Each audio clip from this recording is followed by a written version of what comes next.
In today's video, I am going to teach you how to disable cookies in Google Chrome. To begin, open Google Chrome on your computer. Once Chrome is open, look to the top right corner of the browser window and click the three vertical dots. From that menu, select Settings. This will take you to the main settings page for Chrome.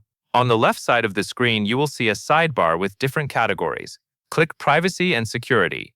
After you open Privacy and Security, look for the option called Third-Party Cookies and select it. Third-party cookies are commonly used by advertisers and other embedded services to track activity across different websites. So this is the key area to review if your goal is to reduce tracking. Once you are in the third-party cookies section, choose your preferred cookie setting.